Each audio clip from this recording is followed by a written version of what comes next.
할렐루야, 사랑하는 성도님들, 7월 11일 목요일 아까베 시간이 찾아왔습니다. 오늘은 예레미야 31장 10절로 22절까지의 말씀을 가지고 흩으시고 모으시는 하나님이라는 제목하에 함께 은혜 나누기 원합니다.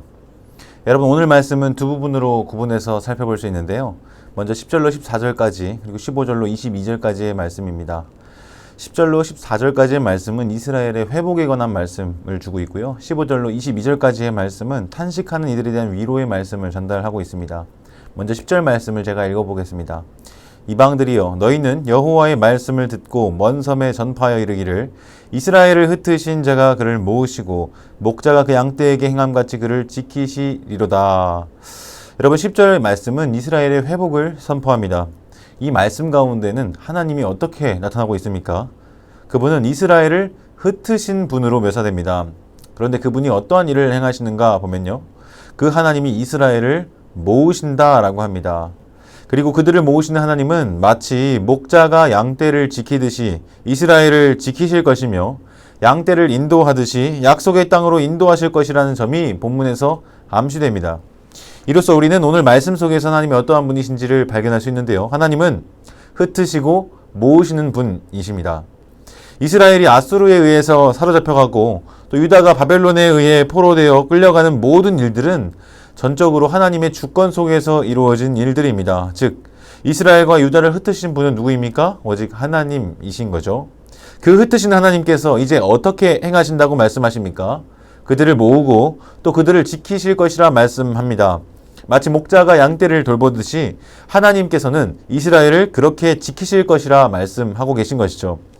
우리는 어떤 구절을 잘 기억하고 있습니까? 여호와는 나의 목자시니 내게 부족함이 없으리로다. 시편 23편의 고백을 우리 모두가 다 암송하고 있습니다. 지금 우리가 사망의 음침한 골짜기와 같은 곳에 놓여 있다고 할지라도요, 나 자신을 지키고 인도하는 목자가 그 곁을 든든히 지키고 이끌어가고 있다고 하는 사실을 안다면 두렵지 않을 수 있는 것이죠. 이스라엘도 마찬가지입니다. 지금 그 낯선 땅으로 사로잡혀가서 이 모든 상황이 어찌된 일인지 이해하지 못한다면 두려워할 수 있고 또 무서워할 수 있겠죠. 그러나 전적인 하나님의 주권과 또 계획을 안다면, 그들을 흩으신 분이 바로 그 하나님이심을 안다면 이야기가 달라질 수 있을 것입니다. 어떻게 하면 됩니까? 다시 그 목자이신 하나님께로 되돌아오면 되는 것입니다. 그 흩으셨던 주님께서 그들을 다시 모으실 것이기 때문이죠. 이처럼 하나님은 흩으실 뿐 아니라 다시 모으시기도 하는 분이심을 우리가 기억할 수 있기를 바랍니다. 우리 삶에서 겪는 어떤 종류의 어려움과 고난이 있다 할지라도요, 온 우주 만물을 다스리고 또 주관하시는 그 하나님의 손 안에서 이루어지는 일이라고 하는 사실을 우리가 기억할 수 있기를 바라요. 우리가 할 일은 무엇입니까? 전적으로 그분의 도우심과 은혜를 의지하면서 그분께 딱 붙어있는 것, 그것이 우리가 해야 할 일인 줄 믿습니다. 여러분, 또한 하나님은 양떼와 같은 이스라엘 나라에게 복을 주시겠다 약속을 하시는데요. 그 복을 받은 자들은 어떻게 변하게 될까요? 근심이 많았던 자들은 근심을 거두게 됩니다. 슬픔이 변하여서 춤이 되고요. 또 근심이 변하여서 기쁨이 되도록 하나님께서는 만드실 것입니다. 이것이 예레미야가 전하는 메시지인데요.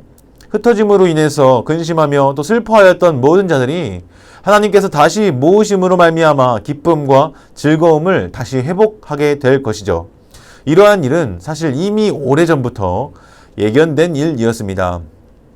포로로 끌려간 자들을 다시 모으는 이 여호와의 이미지는요, 신명기 30장 3절 4절에서 이미 전해지고 있었기 때문인데요. 내 하나님 여호와께서 마음을 돌이키시고 너를 긍휼히 여기사 포로에서 돌아오게 하시되, 내 하나님 여호와께서 흩으신 그 모든 백성 중에서 너를 모으시리니, 내 쫓겨간 자들이 하늘가에 있을지라도 내 하나님 여호와께서 거기서 너를 모으실 것이며 거기서부터 너를 이끄실 것이라. 여러분, 하나님께서 모세를 통해 이미 출애굽 2세대 이스라엘 백성들에게 쫓겨날 것과 또 되돌아올 것에 대해서 예견하고 있는 말씀입니다. 하나님은 그들이 여호와께로 돌아와 또 여호와의 말씀을 청종하면 또한 그의 마음을 돌이키시고 그들을 긍휼히 여기셔서 포로에서 되돌아오게 하시겠다라고 약속하셨습니다.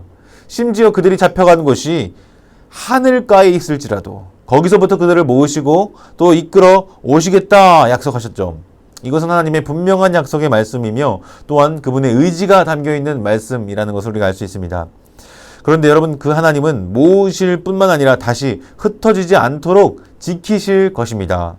이러한 보호는 앞서 언급한 시편 23편의 말씀처럼 마치 목자가 양떼를 지키는 것에 비견되고 있는데요. 여호와께서 행하시는 구원을 양떼를 보호하는 것으로 묘사하고 있는 것입니다. 11절을 보면 하나님의 구체적인 행동이 두 가지 동사를 통해서 묘사가 되고 있습니다. 하나는 구원하다이며 다른 하나는 속량하다입니다. 구원은 무엇입니까? 해방을 표현하는 단어로서 포로로 끌려간 자들을 자유롭게 한다라는 것을 나타내고요. 속량은 또 무엇입니까? 팔려간 종의 빚을 대신 청산하는 것을 나타냅니다. 즉 하나님께서 포로로 끌려간 이스라엘 백성들을 자유롭게 하시고 또 팔려간 종과 같이 된 이스라엘 백성들의 채무를 변제하신 것으로 묘사가 되고 있는 것이죠.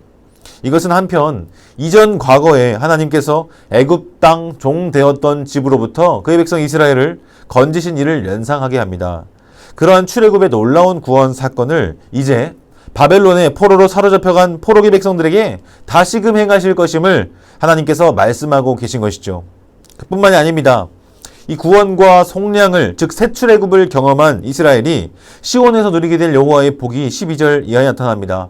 그들은 곡식과 새 포도주 기름과 또 어린 양의 때, 소의 때를 얻게 될 것이며 그의 심령이 물된 동산과 같이 될 것이고 다시는 근심이 없게 될 것이다 라고 합니다. 이처럼 하나님의 회복과 구원의 사역은 단지 영적인 차원에 머물러 있지 않고요. 눈에 보이는 실제적인 차원에 있어서도 일어나는 줄 믿습니다. 이러한 구원과 속량을 경험하고 또 여호와께 복을 받은 자들의 보일 반응은 무엇이겠습니까? 12절에 나타나듯이 찬송하고 기뻐하는 것입니다. 또 13절에 나타나듯이 춤추며 즐거워하는 것입니다. 이것이 주님의 위로를 또 놀라운 새로운 일을 구원을 경험한 자들이 보일 마땅한 반응인 것이죠. 만약 우리가 우리의 신앙생활 속에서 이와 같은 기쁨과 즐거움 또 감사와 찬송이 메말라 있다면 우리는 자신의 신앙과 삶을 되돌아보아야 할 것입니다. 과연 나는 주님의 구원과 속량을 경험한 자인가? 진정 그 구원의 기쁨과 감격이 나의 안에 있는가? 주님의 위로를 경험하며 살아가고 있는가? 라고 말이죠. 회복과 구원만이 아니라 주님이 주시는 복과 은혜도 풍성히 누리는 모든 성도님들이 되시기를 바랍니다. 이어지는 말씀 15절을 보면 탄식하는 소리가 등장합니다. 슬퍼하며 통곡하는 소리가 들리는데요. 라헬이 그랬다 합니다. 여러분, 라헬은 자식을 잃은 슬픔으로 애곡하고 있다고 하는데요. 자식이 여기서 복수로 사용되고 있습니다.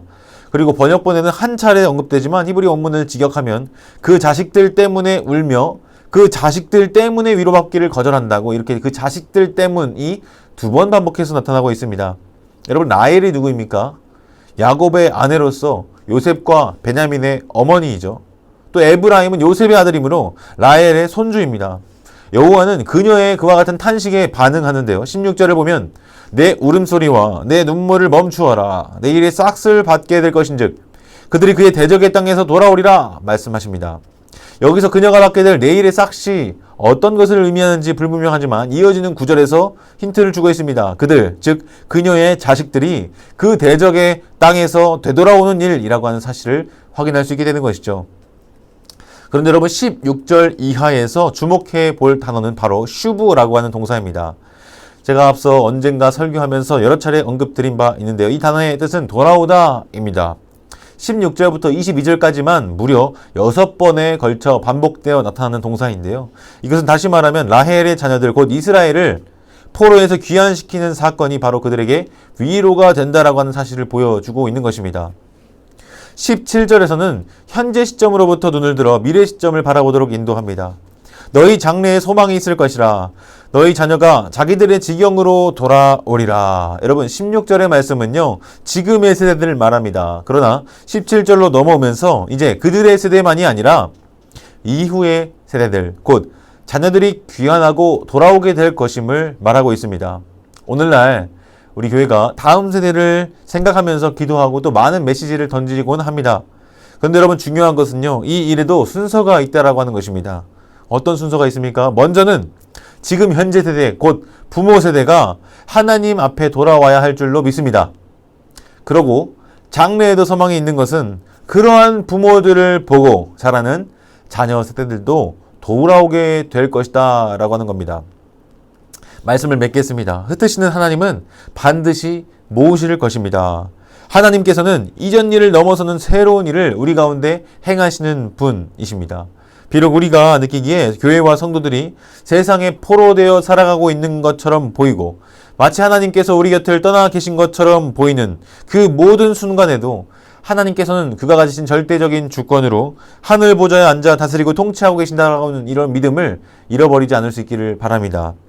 우리가 그러한 주님 앞에 해야 할 일이 있다면 돌이키는 것입니다. 주님께로 돌이키면 주께서 돌이켜 회복시켜 주실 줄 믿습니다. 이전에 전혀 경험하지 못하였던 놀라운 일을 우리 주님께서 행하실 것입니다.